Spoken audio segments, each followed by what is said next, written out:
Eh bien, bonjour à tous. Chose promise, chose due, c'est l'heure de la séance de questions-réponses pour notre fameux cours principe d'interprétation auquel vous avez eu la joie d'assister. Merci pour vos retours, merci pour vos questions, merci pour votre assiduité, la fréquence à laquelle vous prenez ce cours. C'est toujours une grâce de voir le nombre d'étudiants qui viennent.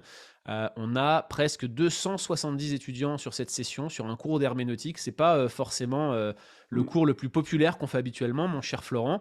Florent Varac est avec moi qui vous dit bien sûr bonjour aussi, n'est-ce pas, je Mais bien suppose? sûr, bonjour à tous et je trouve que c'est formidable que vous ayez pris ce temps. Ce sera, Eh de oui. quoi meubler votre boîte à outils pour de nombreuses et fructueuses années de lecture et de service, de la parole.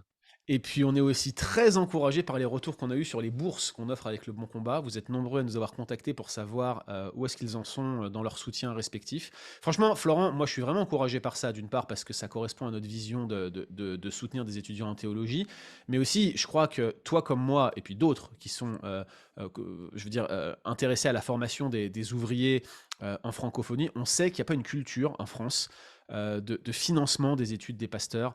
En fait, les gens qui veulent s'engager dans le pastorat, souvent, ils s'engagent dans un processus un peu par la foi. Les membres d'église ne comprennent pas toujours le besoin qu'ils ont de former des pasteurs s'ils veulent avoir une nouvelle génération d'enseignants ou de leaders dans leur église. C'est un gros manque. C'est souvent difficile de boucler des appels aux dons ou des financements de formation.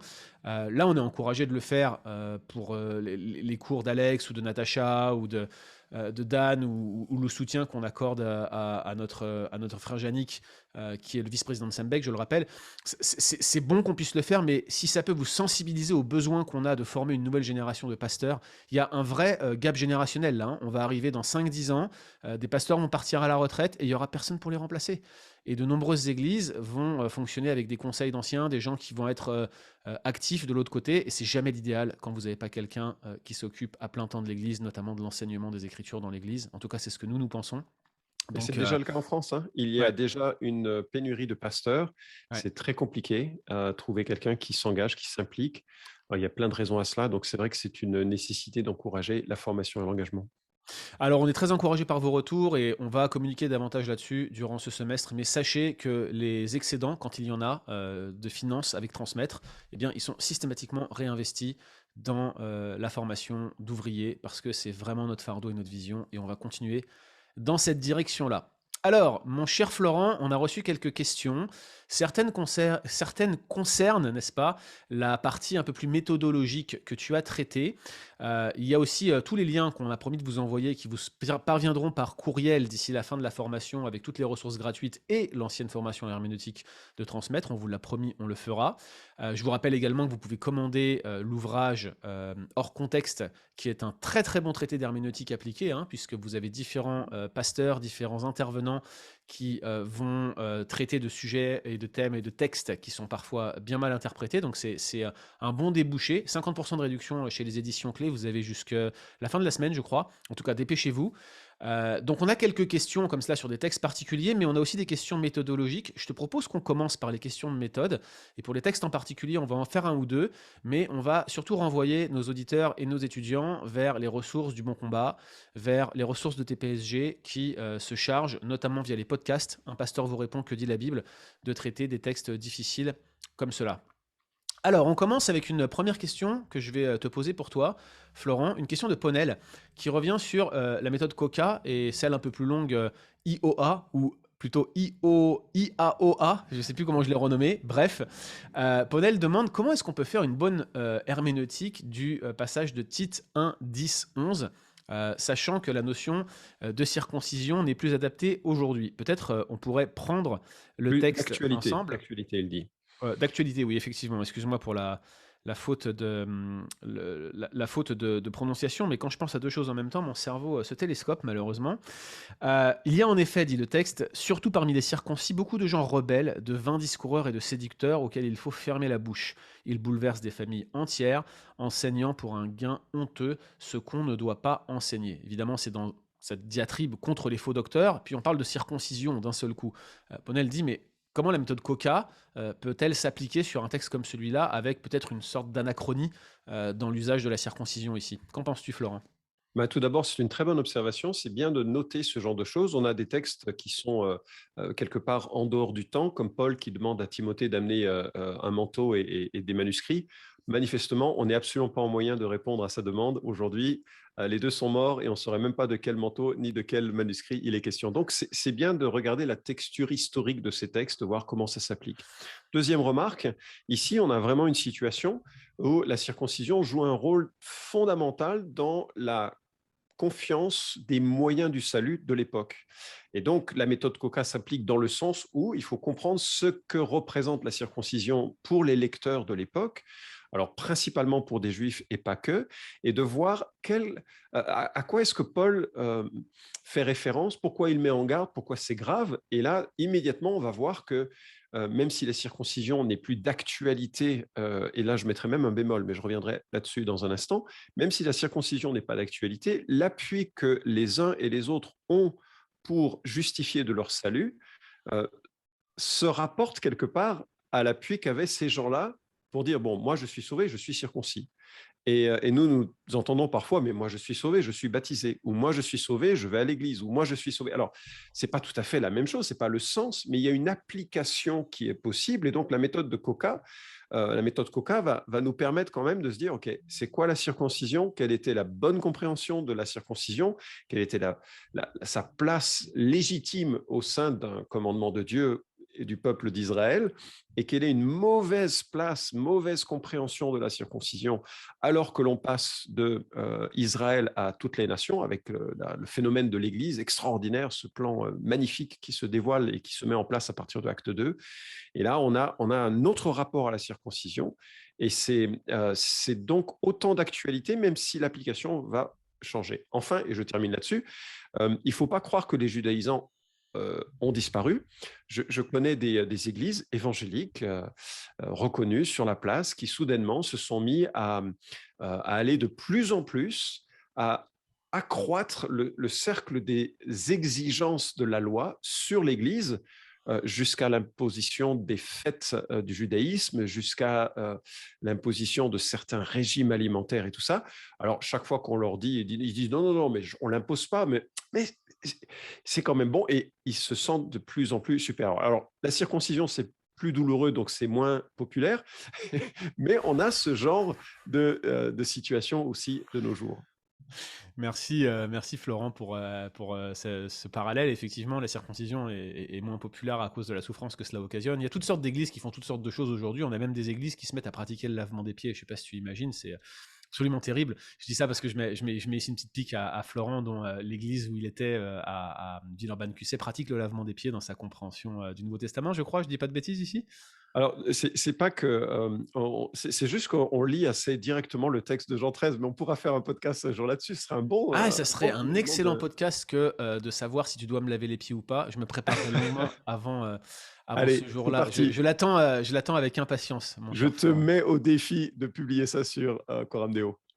On a une autre question pour Florent Varac qui concerne, là encore, sa méthodologie. Antoine nous dit, je rebondis sur l'exemple que Florent utilise pour expliquer l'utilité du contexte pour l'interprétation de la Bible. Alors l'exemple que tu donnes, Florent, c'est Matthieu 3,11. Moi, je vous baptise d'eau pour vous amener à la repentance, mais celui qui vient après moi est plus puissant que moi et je ne suis pas digne de porter ses souliers. Lui, il vous baptisera du Saint-Esprit et de feu. Antoine demande, le texte parle de baptême du Saint-Esprit et de feu. Florent nous dit qu'en lisant le verset 12, on a l'interprétation, à savoir que les hommes seront soit baptisés du Saint-Esprit, soit jetés au feu, en enfer. Ça, c'est l'interprétation que tu fais avec le contexte Florent. Or, au verset 11, il n'est pas écrit du Saint-Esprit ou de feu, mais du Saint-Esprit et de feu. Cela ne se référerait-il pas plutôt à l'effusion de l'Esprit en Acte 2, 3, avec les fameuses langues de feu, n'est-ce pas, qui reposent sur ceux qui ont ensuite parlé en langue. Qu'en penses-tu, mon cher Florent? Je suis tellement reconnaissant de la pertinence de la réflexion quand on est devant des textes bibliques et qu'on essaie de les associer. Donc je trouve formidable qu'Antoine se pose cette question.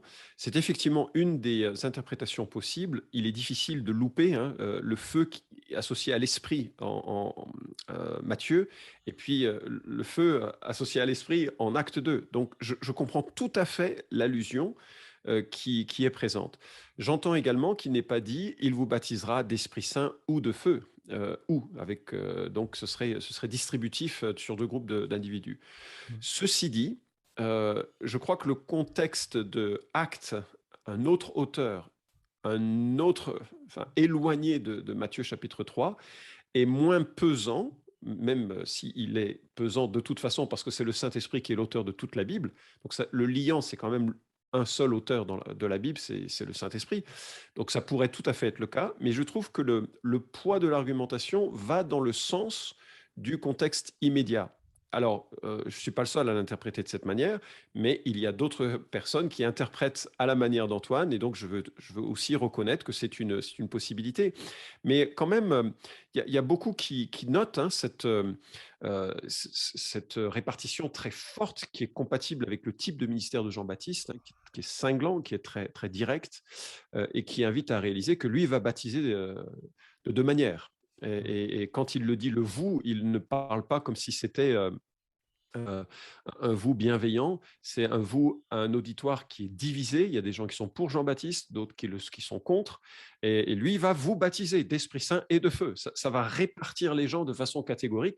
Et comme il donne une explication immédiatement après, verset 12, j'ai tendance à valider cette interprétation qu'il s'agit là d'une répartition entre deux groupes d'individus. Et quelque part, ça a du sens parce que la Bible dit que nous allons devenir participants à la nature divine. Une des choses qui est bouleversante en termes de théologie systématique du salut, c'est que véritablement, Christ est en nous, nous sommes en Dieu, le Saint-Esprit sera avec nous de façon éternelle. Nous n'avons aujourd'hui que les arts de l'esprit, mais nous aurons une plénitude de l'esprit que nous n'avons jamais connue. Et j'ai vraiment ce sentiment que nous serons intégrés à la divinité, non pas intégrés dans le sens de devenir divin, mais tressés vraiment à sa personne, co-héritier de Christ, protégés en lui. On va expérimenter une infusion de sa personne telle que c'est très propre comme expression de dire que l'on est, en tant que chrétien, mais plongé, immergé dans le Saint-Esprit. On va baigner dans son influence et son contrôle toute l'éternité durant. À l'inverse, je ne vois pas que le feu puisse faire référence à quelque chose de pérenne dans la vie du chrétien, ni au travers de l'expérience de Pentecôte, qui est un événement exceptionnel, historique, hein, un peu comme la croix, la mort, la résurrection de Christ, c'est un événement historique, ça ne se reproduit pas. La Pentecôte, c'est un événement historique qui ne se reproduit pas. Donc j'ai de la peine à y voir un élément là, qui serait prophétique de cet événement de Acte 2. Donc j'ai plutôt me dire, mais en fait, ce qui va caractériser euh, la vie des enfants de Dieu, c'est d'être tressés à Dieu, et ce qui va, hélas, caractériser ceux qui ont confiance en eux-mêmes ou préfèrent leur propre voie, c'est d'être tressés à ce jugement et à ce feu éternel. C'est quelque chose de difficile à dire et à imaginer, mais ça me semble être l'orientation de ce texte. Je ne sais pas, qu'est-ce que tu en penses, Guillaume? Écoute, j'ai pas, travaillé sur ce texte en profondeur et à mon avis, ça serait la première observation que je ferais. Ça me paraît cohérent, en fait, hein. D'ailleurs, j'allais rebondir en te demandant si, pour toi, le contexte immédiat prime sur le contexte élargi ou même le contexte, de la révélation du méta-récit en général. J'ai l'impression que c'est ce que tu appliques dans un passage comme celui-là et j'aurais tendance à dire que c'est généralement le cas. Bien sûr, on peut jamais faire des Voilà, affirmations, trop fortes, hein, catégorique. en la matière, mais c'est le sentiment que j'ai moi aussi. Par contre, je me demande s'il n'y aurait pas ici une sorte d'allusion intertextuelle. La raison est que le baptême utilisé comme métonymie, parce que c'est ce qui est le cas ici, hein, il faut reconnaître la figure de style, le baptême n'est pas littéral, on s'entend, c'est ce que Florent vous dit en quelque sorte. Le baptême est une métonymie pour désigner l'ensemble de l'expérience chrétienne, ou alors une métaphore pour faire un parallèle entre l'immersion dans l'esprit, le baptême dans l'esprit, vis-à-vis du baptême d'eau. On fait une comparaison ici, mais plus probablement c'est une expérience métonymique où le baptême, cette expérience introductive de la vie chrétienne, est utilisée pour désigner l'ensemble de l'expérience. Métonymie, je le rappelle, hein, c'est un procédé, donc ça peut être plusieurs types de métonymie. Il y a des synecdoques, par exemple, mais la métonymie, c'est une manière de désigner le contenu par le contenant, par exemple, ou le tout par une partie. Typiquement, quand vous dites un verre d'eau, je bois un verre d'eau, il est évident que vous ne buvez pas le verre. Vous voyez, ça va de soi, sinon vous allez être malade. Quand vous dites la France a gagné au football, c'était pas au dernier Euro, mais quand vous dites la France a gagné au football, ce que vous êtes en train de dire, c'est pas que vous, en tant que Français, vous avez été gagné au football ou que toute la France est rentrée sur le terrain, mais que l'équipe de France de football qui est désignée d'un point de vue métonymique par l'expression la France, eh bien, a gagné au football. Donc ça, c'est une métonymie et c'est probablement ce qui est en jeu ici. Et je me demande s'il n'y aurait pas une relation intertextuelle. Si c'est le cas, je ne l'ai pas identifié, je n'ai pas travaillé dessus, mais ça ne serait pas la première fois qu'il y aurait une référence intertextuelle avec une métonymie baptismale. Pourquoi? Parce que vous avez cette histoire de baptême d'eau et d'esprit dans Jean 3, qui, à mon avis, fait référence à Ézéchiel 36-25, au pardon eschatologique tel qui est accordé prophétiquement à Ézéchiel 36-25 et réappliqué dans toutes les métaphores de lavement, vous savez, le bain de la régénération, titre 3-5 et tout le reste. À mon avis, c'est une référence directe à la nouvelle alliance et au pardon eschatologique qui est associé dans Ézéchiel 36-25. Si vous voulez creuser le sujet, j'ai défendu cette thèse dans mon ouvrage qui s'intitule Je répandrai sur vous une eau pure, perspective biblique sur la régénération baptismale. Voilà un peu de placement de produit. Sachez que moi, en fait, l'innovation que j'apporte, entre guillemets, l'innovation en francophonie, hein, j'exprime que Ézéchiel 36-25 serait lui-même une allusion intertextuelle à Lévitique 15. Voilà l'innovation que j'apporte, mais la thèse qui soutient que toutes les métonymies baptismales se réfèrent directement ou indirectement à Ézéchiel 36-25 est défendue notamment par Don Carson dans son commentaire sur Jean et par d'autres auteurs qui ont pignon sur rue, contrairement à Florent et moi qui ne sommes que d'obscurs petits professeurs de transmettre, n'est-ce pas? N'est-ce pas, Florent? Amen. Donc, ces choses étant dites, je trouve ton interprétation absolument cohérente et je crois que ça tient la route. Mais tu vois, puisqu'on parle de méthodologie, il y a une autre question là qui nous est adressée. Je vais nous remettre en affichage pour que les gens aient le plaisir de voir un peu ta tête là, parce que je parle depuis tout à l'heure. Il y a l'idée de versets hors contexte qui a été beaucoup véhiculée par notre formation. Donc on a pas mal de questions sur des versets, on va pas toutes les prendre, mais il y a un principe d'isolation des versets qui du coup est remis en question. On pourrait se poser la question, par exemple, des prédications à la Spurgeon, qui sont souvent très bibliques, mais il part d'un verset, il fait 3 points, et c'est rarement prêché dans le contexte. On ne peut pas réellement parler d'homilétique expositoire ou expositive, ou je ne sais pas comment on dit ça en français, là. Mais Prédication c'est sûr que textuelle. textuel, exposé textuel, tu vois, parce qu'il y a textuel et textuel. Il y a la prédication textuelle qui prêche le texte, mais il y a l'exposition du texte qui est encore une nuance supplémentaire. Spurgeon était textuel, on peut pas dire le contraire, mais Spurgeon il donnait des points de réflexion, il était très applicatif dès la structure de son message. Il n'était pas un expositeur au sens strict du terme, vous voyez. Et donc, par conséquent, souvent, quand on lit ses méditations, par exemple, les trésors de la foi, dans le calme du soir, des choses comme ça, on a un verset qui est isolé. Et puis, on a une question un peu similaire qui nous a été posée par Hélène. Elle dit, que faut-il penser des calendriers chrétiens qui, chaque jour, donnent un ou deux versets illustrés d'une méditation? Je suis ce genre de calendrier, j'apprécie les mises en pratique directes des méditations dans la vie quotidienne, mais systématiquement, je vais relire dans ma Bible l'ensemble du texte. Très souvent, les versets sont sortis de leur contexte. Cela me gêne de plus en plus. Alors, est-ce que c'est un bon principe d'avoir comme des calendriers qui isolent un verset et qui nous mâchent le travail interprétatif, qui nous donnent beaucoup d'applications, puis souvent, on relit le contexte, on se dit, est-ce que vraiment le verset voulait dire ça? Qu'est-ce que tu en penses, Florent? Aïe, aïe, aïe. Ça, c'est une question terrible parce qu'il y a des gens qui travaillent sur ces calendriers qui font vraiment un travail de bon cœur. Moi, j'ai un souci avec, mais c'est plus à cause de mon arrière-plan. Moi, je viens d'un milieu qui était très branché ésotérie, avec un petit regard sur tout ce qui était astrologie et horoscope. Et donc, il y a une forme de projection de la vie à partir d'une phrase. C'est le genre fortune cookies, hein, quand dans les restaurants chinois, on sort une petite phrase comme ça, et puis il y a certaines personnes qui sont, soit par superstition, soit par crédulité, vont se l'approprier comme une prophétie. Et je pense que le principe du verset chaque jour est un principe qui peut être dangereux pour certaines personnes parce que ils ont besoin d'orientation et ils vont prendre cela comme un signe.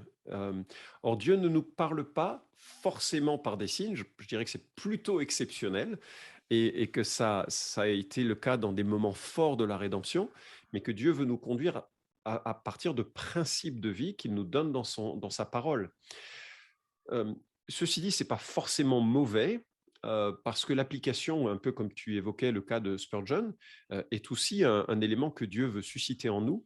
Mmh. Mais je crois qu'il faut avoir une disposition d'esprit éveillée à ce qu'il n'y ait aucune superstition dans notre approche des calendriers quotidiens de ce genre, qu'il n'y ait pas non plus cette perspective d'enfermement que pourrait nous donner l'interprétation qui en est donnée du sens du verset. Je Mmh. trouve que le réflexe d'Hélène de regarder dans le contexte pour voir ce qu'il en est un très bon réflexe. Et puis ensuite d'avoir suffisamment de distance pour dire bah, c'était cool pour le cœur, pas forcément cool pour la tête. Je m'explique. Je suis frappé de voir des hommes et des femmes qui, à un moment donné de leur vie, tiltent sur un verset. Et parfois, c'est pas forcément un verset correctement compris. Mmh. Mais la vérité qu'ils en tirent est juste. Mmh. Et je me dis, ce que le Saint-Esprit peut faire dans la vie d'un homme ou d'une femme à un moment donné de façon particulière avec ses limites ne doit pas être un modèle pour les autres. Je m'explique. Quelqu'un peut arriver dans une assemblée, une réunion de prière, et puis il dit ah, j'étais tellement encouragé par ce verset. Et il sort un verset et ça l'a encouragé personnellement. Et je crois vraiment qu'il peut tirer un encouragement pour lui, même si ce n'est pas forcément le sens immédiat de ce texte, mais une application de ce texte. Par contre, il aurait tort de dire dans cette réunion, mes amis, voilà ce que Dieu nous dit à nous tous, c'est prendre un verset hors contexte. Je ne sais pas si je fais une distinction qui est juste, si tu seras d'accord avec moi, Guillaume, là-dessus, mais on peut tilter par rapport à un contexte de vie, Dieu veut nous rendre attentifs à un aspect de sa parole de façon plus personnelle, mais ça ne doit pas être un enseignement pour tous. Alors, Voilà, donc moi, je, moi, je je, suis je d'accord serais... avec toi. Je suis d'accord avec toi ici. Et d'ailleurs, il y a même un ouvrage extrêmement intéressant qui a été publié il y a quelques années sous direction de J.K. Bill, qui est un spécialiste de l'utilisation de l'Ancien Testament dans le Nouveau, hein. Bill, pour information, a fait un master en Ancien Testament et un doctorat en Nouveau Testament à Cambridge. Donc il est vraiment l'un des spécialistes les plus reconnus, même si à titre personnel, m'intéressant à l'intertextualité, je ne peux pas adhérer 100% à sa méthode, mais je ne fais pas exactement la même chose que lui. Moi, je regarde plutôt comment l'Ancien Testament fait allusion à l'Ancien Testament et les outils sont sensiblement différents. Mais Bill a écrit un ouvrage qui s'appelle The Right Doctrine from the Wrong Text.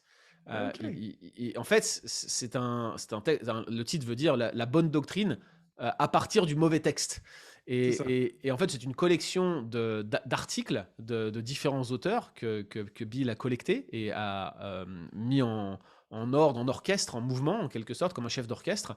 Et en fait, il applique cette problématique à l'usage que les apôtres inspirés du Nouveau Testament font de l'Ancien. Parce que l'une des objections qu'on nous répond quand on cite les versets hors contexte, c'est mais écoutez, on peut le faire, les apôtres l'ont fait. L'herméneutique inspirée, c'est l'herméneutique apostolique. Regardez comment ils citent les versets hors contexte. Alors, il faut qu'on vous le dise, que ce soit Florent, que ce soit moi, on peut avoir des désaccords sur des passages précis, mais sur la visée méthodologique, nous pensons, nous affirmons, nous défendons, nous protestons, nous proclamons, nous signons avec les deux pieds que c'est absolument en tenant compte du contexte que les auteurs du Nouveau Testament ont cité l'Ancien. Ils ne le citent pas à tort et à travers. Il y a une logique herméneutique qui effectivement nous échappe à première vue parce qu'on n'est pas les premiers lecteurs des Écritures. Mais vous voyez, moi ce matin, j'écoutais dans mon culte personnel, j'écoute la Bible, hein, le livre de l'Apocalypse, extrêmement complexe, avec des divergences pour plusieurs chrétiens. D'ailleurs, c'est un des points de divergence majeurs entre Florent et moi-même sur notre lecture de l'Apocalypse. Mais il faut avouer que les allusions aux textes les plus anciens, à l'Ancien Testament notamment, sont légion. De prime abord, ça saute pas aux yeux la manière dont ils ont réutilisé tel ou tel passage, les thèmes de Daniel notamment, les références à la littérature des origines, le serpent ancien et tout le reste. Toutes ces choses-là, on se demande parfois si ils ont pas repris le thème juste pour le reprendre. Alors Gog et Magog, je vous raconte pas parce que c'est Gog de Magog, en Gog roi de Magog, dans le livre d'Ézéchiel. Donc vous voyez, il y a des transformations qui sont faites et on se dit, mais est-ce que par hasard ils ont cité ces éléments-là à bon escient? Est-ce que réellement on peut dire que ce sont des textes qui sont bien utilisés? Oui, nous le défendons. Alors bien sûr, il faudra regarder après verset par verset, mais effectivement, nous défendons cela et nous pensons que ces textes ne sont pas cités hors contexte. Donc si on en revient maintenant au calendrier, aux méditations spurgeonesques et les autres, moi mon point de vue est le suivant, c'est que je n'utilise plus ces outils. J'ai été largement béni par Spurgeon, mais je préfère lire ses prédications en intégralité que de regarder les méditations quotidiennes, sauf celles bien sûr qu'il a écrites pour ce faire, qui sont rarement hors contexte, je tiens à le dire. Mais les calendriers, j'avoue, je reconnais que j'en offre encore, notamment à ma famille, mais que à titre personnel, je ne l'utilise plus, préférant pour mon culte personnel lire directement la Bible. Un dernier point là-dessus, peut-être Alors, Florent. est-ce que je peux rebondir là-dessus? Parce Tu peux que rebondir sur tout ce que tu veux, mon cher Florent, tant que ça tu, rebondit bien. tu es trop aimable à mon égard. Mais ce que je voudrais dire à ce sujet, c'est que, et peut-être c'est plus important encore que tout ce qui a été dit, c'est que ça ne peut pas être un substitut à une lecture personnelle de la Bible. Lire un verset par jour, quand on est à l'hôpital et qu'on n'a pas la capacité de réfléchir, c'est une bonne chose. Mais franchement, c'est un menu vraiment frugal dans lequel on n'arrivera pas à vraiment structurer notre pensée face à la déferlante de mensonges et d'agressions spirituelles que l'on peut avoir jour après jour. Donc c'est important d'avoir une lecture de livres entiers de la Bible à titre personnel, progressivement tout au long de l'année, et surtout de ne pas se contenter d'un verset avec une méditation par jour. Là, ça me semblerait vraiment une très pauvre utilisation de ces calendriers. Mais si c'est un petit apéro ou dessert à la lecture substantielle de l'écriture, c'est peut-être c'est différent. Je crois que je serais d'accord. Là, je donnais vraiment un point de vue personnel où je vous dis ce que moi je fais. Ça ne veut pas dire qu'il faut faire ce que je fais, absolument. J'aimerais juste moi dire un dernier point. Vous savez, Spurgeon, euh, en parlant de l'un de ses maîtres à penser, John Bunyan, faisait référence également à certains textes où Bunyan fait des allégories et où certains ont affirmé qu'il faisait du hors contexte. Et Spurgeon répond à propos de ces attaques, il dit: piquez-le où vous voulez, en parlant de Bunyan, piquez-le, percez-le où vous voulez, son sang est biblisé. Vous ne trouverez rien qui défaille à la saine doctrine des Écritures. Et je crois qu'on peut dire la même chose de Spurgeon. Effectivement, il faisait ce qu'on appelle du pointed preaching, il était très applicatif, mais si vous regardez bien ses sermons, c'est très rare qu'il s'écarte de ce qu'on pourrait comprendre normalement, logiquement, par une saine lecture d'un texte dans son contexte. Chaque passage, chaque verset qu'il isolait était exposé en tenant compte de la grande histoire, mais aussi du contexte immédiat de ces passages. Encore une fois, quand un auteur ou quand un pasteur maîtrise bien les Écritures, même quand il fait du thématique ou même quand il isole un verset, il aura soin de rappeler ou de l'interpréter au moins dans le contexte où il a été donné. Enfin, je crois personnellement que c'est ce que tout pasteur devrait tenter de faire, mon cher Florent. Je pense que tu seras absolument d'accord avec ça, n'est-ce pas? Yes. Alors, on a une question, même deux questions d'Alvin qui revient sur Jérémie 29:11 dont j'ai parlé. Je ne sais pas si toi tu en as parlé. Il s'offusque un petit peu, hein. Il dit, mais en fait, si ce texte de Jérémie 29:11 n'est pas pour nous ou pas directement pour nous, qu'est-ce qu'il faut penser des personnes qui ne cessent de le répéter comme une parole d'encouragement, même quand c'est pas utilisé pour défendre, par exemple, l'évangile de prospérité? Est-ce que ces gens-là nous encourageraient pas à bon marché? Est-ce qu'on doit les considérer comme des faux docteurs? Qu'est-ce que tu en penserais? Je paraphrase ici la question d'Alvin, hein.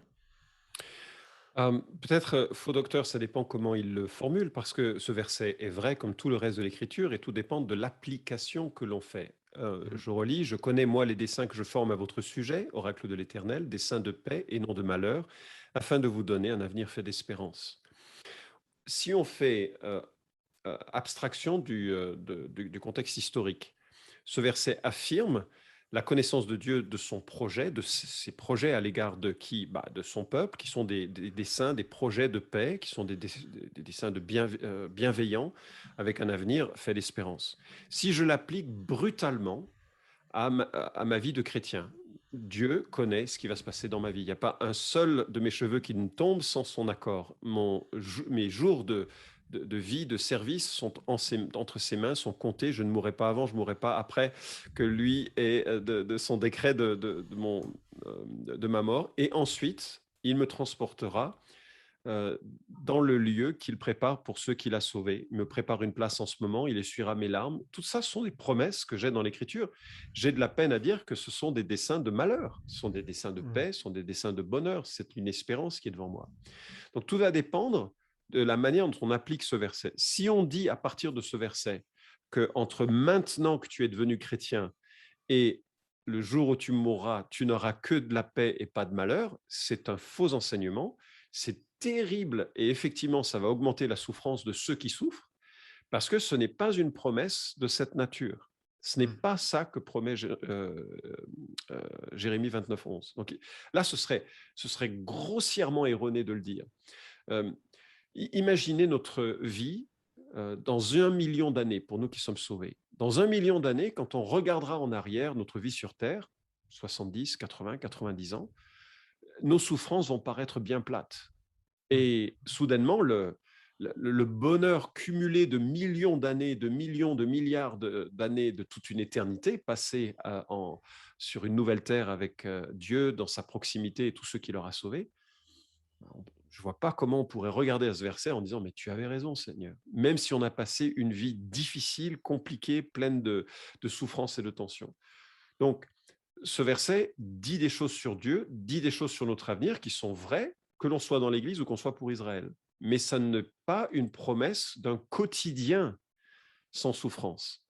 Et à ce moment-là, si quelqu'un le dit ainsi, oui, c'est un faux prophète, et non, il n'encourage pas, parce qu'en fait, il ne crée que la déception, et la déception va générer de l'amertume, et des gens qui partiront de la foi, enfin, pas de façon absolue, mais qui partiront d'un attachement au Seigneur, parce qu'ils se sentiront floués par des promesses erronées. Donc, il faut juste, ça ne me gêne pas qu'on cite Jérémie 29:11, à partir du moment où on en tire les justes perspectives correctement comprise pour le temps d'Israël, mais aussi correctement appliquée pour notre temps. Mmh. Voilà. Non, c'est important de le dire. J'avais une autre question qui n'a pas été posée directement dans le cadre de cette formation, mais qui est revenue lors de la publication de ce chapitre sur le bon combat, où il y a eu une réaction assez ferme, hein, qui était scandalisée que je puisse dire que ce verset ne nous était pas destiné. Mais je suis absolument convaincu que ce verset fait partie d'un courrier, Bien une sûr. sorte d'échange épistolaire qu'on pourrait qualifier de diplomatique, dans lequel les destinataires sont connus et la promesse, elle s'adresse à des personnes qui sont déportées au 7e siècle avant Jésus-Christ. 6e Absolument. siècle, très exactement. Mais vous comprenez, je veux dire, je suis en train de dire que ce texte-là n'a pas été écrit pour nous directement. Ça ne veut pas dire qu'on n'a pas des applications à en tirer, mais il faut regarder ce que ce texte voudrait dire immédiatement pour les personnes qui le reçoivent. Je ne crois pas que ça soit une promesse de bénédiction ou que ça la décrit le cœur de Dieu pour bénir ses enfants de manière générale, puisque cette promesse-là de restauration, c'est ce que ce verset implique. Les projets de paix, c'est les projets de retour dans le pays, pas des projets spécifiquement liés à l'éternité ou à la grâce de Dieu de manière générale dans la vie des croyants.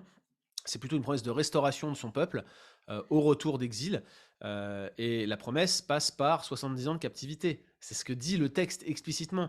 Alors je crois, j'avais un peu plaisanté lors d'un webinaire en disant si vous pensez que cette promesse s'applique à vous, montrez-nous vos actes de naissance. Ça avait fait rire tout le monde, mais j'ai envie de dire, si vous voulez obtenir cette promesse, il faut que vous soyez prêt à faire les 70 ans de captivité vous aussi, parce que c'est vraiment à ces personnes-là que ce verset est destiné, et on ne devrait pas oublier en quelque sorte que il n'est pas écrit pour nous, même s'il a des choses à nous enseigner. Mais en aucun cas, ce verset ne désigne le cœur de Dieu pour bénir ses enfants dans la Nouvelle Alliance, même si Dieu bénit ses enfants de manière spécifique, spéciale et, j'allais dire, inconditionnelle dans la Nouvelle Alliance. C'est clair. Alors, je crois que, encore une fois, c'est un cas où on veut dire quelque chose de vrai sur Dieu, mais on utilise le mauvais texte. Et puis, je passe sur le fait que c'est toujours le verset qui est employé dans les prophéties, qui sont prononcées à la fin des cultes, que c'est le texte qu'on donne presque toujours aux personnes à qui qu'on veut encourager. Je crois que c'est une erreur d'utiliser ce verset-là. J'ai Alvin qui continue dans ses questions ensuite sur d'autres textes, mais il dit, dans la vie courante, nous citons tous beaucoup de versets bibliques sans tenir compte de leur contexte. Il cite un exemple spontané, sans réflexion. Toute arme forgée contre toi est nulle et sans effet. Tu es la tête et non la queue. Les anges de l'Éternel campent autour de toi. Plein d'autres versets, bref, ce qu'on peut appeler des promesses de Dieu.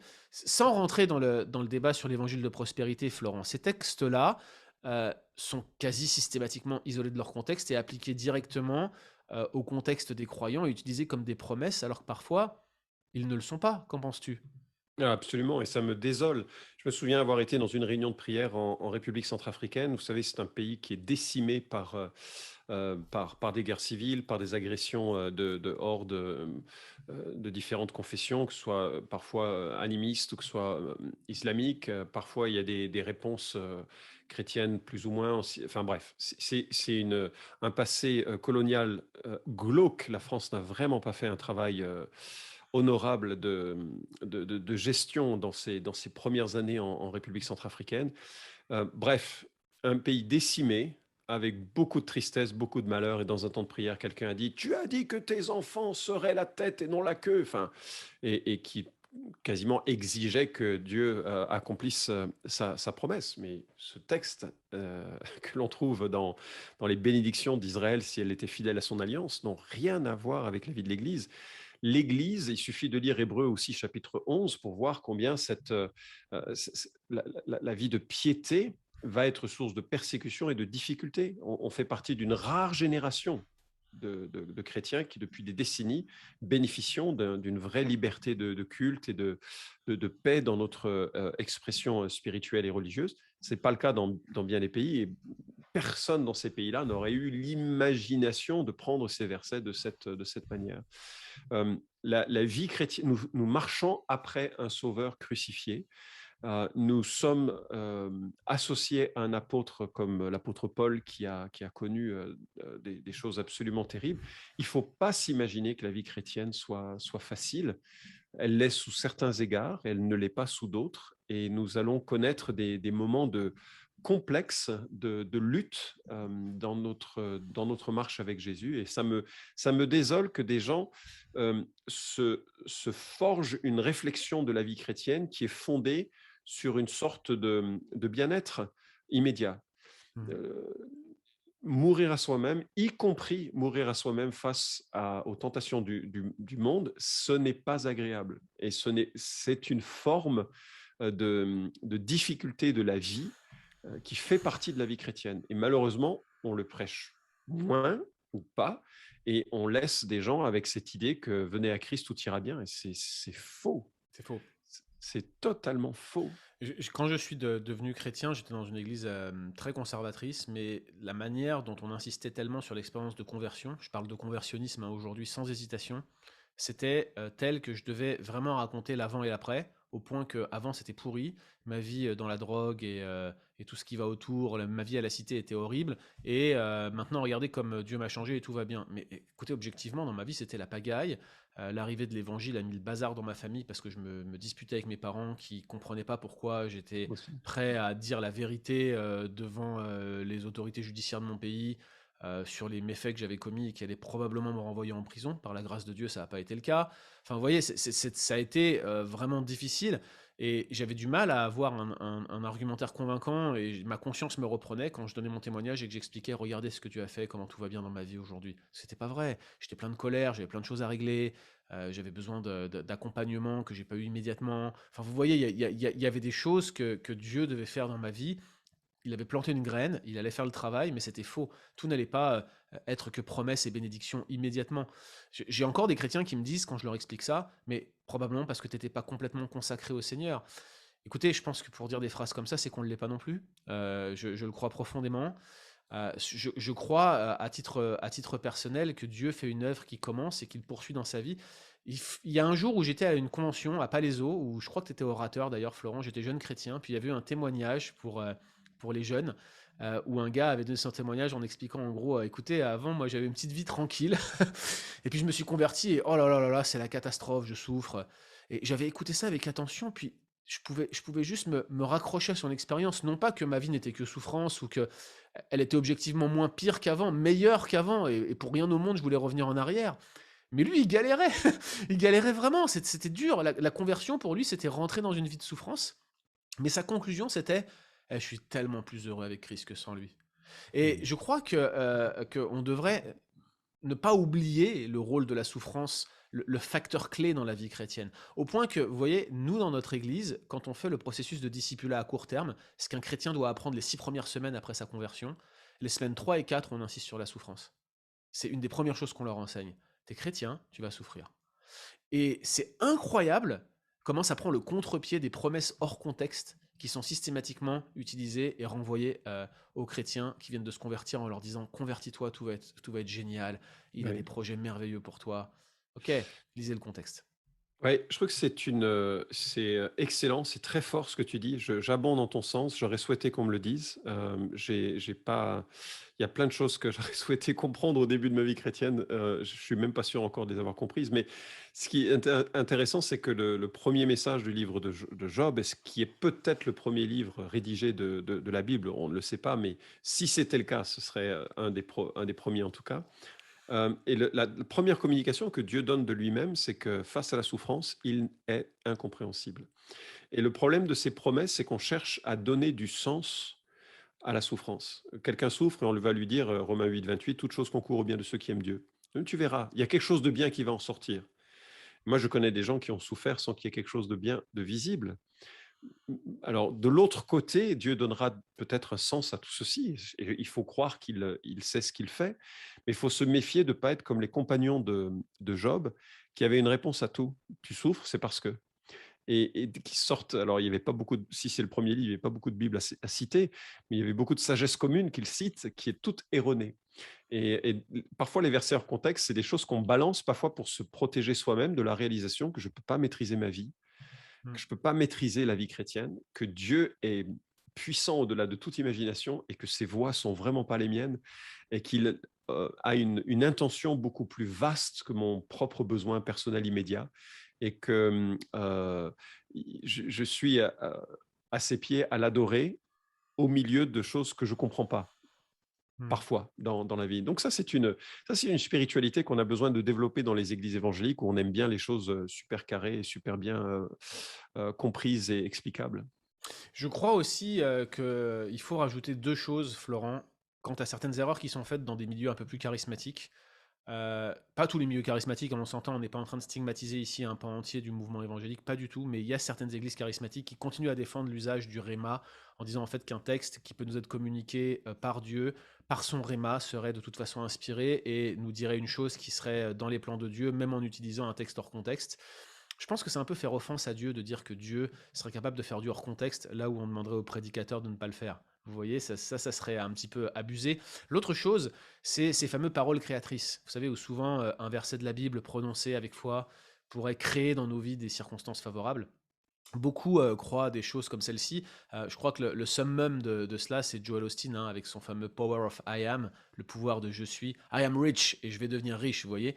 Il a fait vraiment une prédication où il dit, je veux dire, explicitement Ouais, ça. c'est ça. Il dit même si vous dites je suis vieux, alors les rides vont venir sur votre front. Véridique, il le dit, allez écouter, ça s'appelle The Power of I am, si vous connaissez l'anglais. Allez faire un tour, c'est assez incroyable.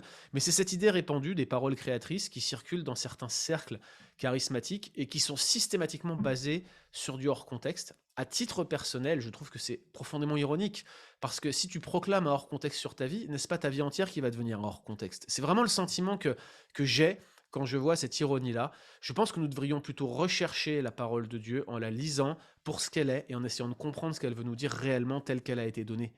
Et je crois que si Dieu nous l'a envoyée en lui faisant traverser les siècles, malgré qu'elle ne nous était pas destinée directement initialement, elle l'est malgré tout au travers d'un processus herméneutique qui a été fait par les apôtres et que nous devons continuer à faire nous-mêmes. N'est-ce pas, mon cher? Alors, je suis d'accord avec toi. Je suis rentré dimanche, donc il y a 2 jours du Cameroun, et on a pas mal parlé. C'était dans un cours de counseling biblique, de relations d'aide, adapté au contexte africain. On a pas mal parlé de la sorcellerie. Il y avait beaucoup de questions là-dessus. Alors évidemment, c'est pas des questions qui sont fréquentes dans nos milieux européens, mais des questions très intéressantes, et notamment se poser la question des malédictions. Et ça fonctionne. Et Guillaume, c'est extraordinaire. Ça fonctionne de cette manière. C'est-à-dire que des gens prononcent des choses pour qu'elles se réalisent. Et en fait, les gens s'approprient cela comme ça y est, je suis visé, et ils vivent sous la peur alors, de quelque chose Mais qui est oui. simplement prononcé par un homme. Donc Mais, là, ouais. on Mais est dans un monde parallèle au christianisme. Dieu dit ce qui est vrai, et c'est ça l'épée de l'esprit que nous devons manier. Et puis les hommes essayent comme le diable l'a fait avec Christ, euh, de se forger des vérités parallèles, même en utilisant des versets, justement, qui ne veulent pas dire cela, pour qu'on crée une sorte de réalité qui nous convienne. Mais nous devons euh, voir la vie telle que l'Écriture la décrit. C'est ça la marche par la foi, c'est l'essence de la foi. J'ai confiance dans ce que tu dis est ma vie. Comme dans le premier jardin, j'ai confiance qu'il y a une abondance dans ce que tu proposes et j'ai confiance que ce que tu m'interdis, je le prends tel quel. Ce que tu développes là, ici, c'est clairement le- la partie inverse de cela, en Ouais. s'appropriant de mensonges et en vivant de cette manière qui nous convient. Ce n'est absolument pas une bonne technique que de renverser des principes herméneutiques. C'est pas parce qu'une malédiction, va être, diffuse ou va être transférable que la bénédiction va l'être. Vous voyez? C'est une asymétrie. C'est une erreur de faire cela. Je crois que la plus grande erreur interprétative qui est faite, c'est ceux qui pensent que, les paliers, de souffrance de l'enfer devraient créer des paliers de bénédiction au paradis sur la base de récompenses. C'est une erreur classique défendue par, des personnes comme Florent Varac et je suis Je en profond sens, mon désaccord avec frère, eux et toute l'amertume qui est dans ton cœur. je garde cette vidéo, précieusement pour montrer, que tu n'obéis même pas à tes principes, méthodologiques quand tu parles de la doctrine des récompenses. Alors merci Florent pour ta participation à ce cours. Avec C'était plaisir. vraiment une grâce de pouvoir le faire avec toi, un honneur pour moi. Vous Non, savez, non, moi j'ai non. grandi, je le dis tout le temps, mais il faut le redire, hein, j'ai grandi influencé par Florent Varac, pour vous dire Mon comment il est pauvre. vieux. Je C'est suis ça. devenu chrétien et il n'y avait pas grand-chose sur le web à part à l'époque Un Poisson dans le net, qui était un site où il y avait de l'exégèse, de la bonne exégèse, de la prédication exposée suivie, que j'appréciais beaucoup. Florent m'a durablement influencé. Alors vous imaginez l'honneur que c'est pour moi de co-enseigner un cours avec lui. Vous avez vu qu'il a de beaux restes et qu'il est toujours aussi bon enseignant. Et le niveau est haut, mais j'espère que ce cours vous aura été appréciable. On vous donne rendez-vous pour le prochain cours Transmettre, qui est un cours de bibliologie qui aura lieu le 16 octobre 2021, si vous le prenez lors de l'événement en première. Et vous pouvez encore vous inscrire en utilisant le code BIB avant le 9 octobre pour pouvoir avoir une réduction sensible du prix. Tout se passe dans les liens qui sont associés avec cette séance de questions-réponses. Que le Seigneur vous bénisse et vous garde. On vous dit à très bientôt. À très bientôt et un grand merci, Guillaume. L'honneur était pour moi, hein. C'est toi le grand frère dans l'histoire. Ciao.